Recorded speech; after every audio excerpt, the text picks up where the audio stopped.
پدر تو همیشه با من مثل سنگ منمودی، در پسی تو من هیچ مشکل نداشتم، اما اکنون ناگهان مثل دیوار در جایی که خنده تو شنیدم شد خاموشی و کن فرماست. حتی اگر حالا ضعیف باشی هم من پدر تو رو در آغوش میگیرم. حتی اگر تو سخنان رو نشنوی هم من با تو پدر سوره ها از قرآن میخوانم.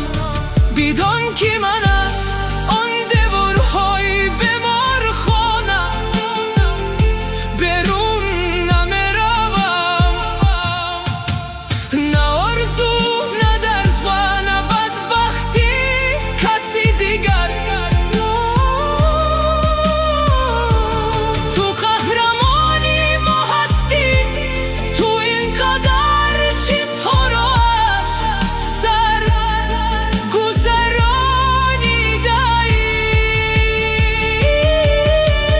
برخیز و ما تمامی این راه را طی میکنیم، یا خواب کن تو خسته شده‌ای من تو رو گرمتر میپوشانم. کاشکی میدانستی عایلت به تو نیاز دارد، همان طوری که تو یک وقت ها ما را از مشکلات با پشت وسط محافظت میکردی.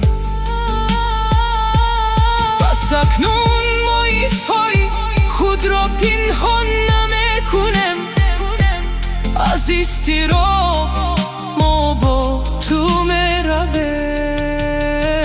خانه ببوی پدرمان بیگانه شده است، اما تنها برای یک لحظه من در روزنه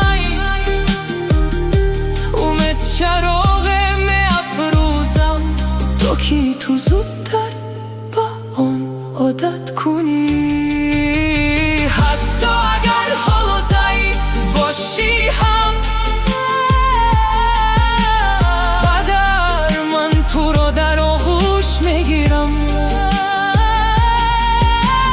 حتی اگر تو سخنان را نشنوی هم من برای تو پدر سوره ها از قرآن میخوانم.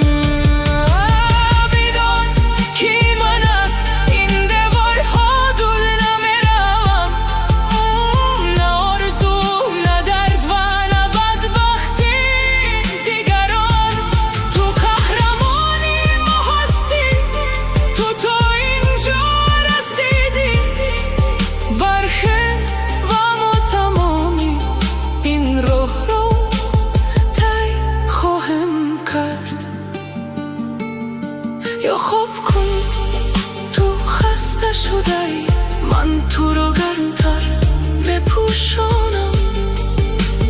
تنها با خبر ده عایلت به تو نیاز دارد. شما والدانی ما اما قوی بودن را یاد دادید و اکنون ما پشتیبانی شما هستیم. ما از این میگذریم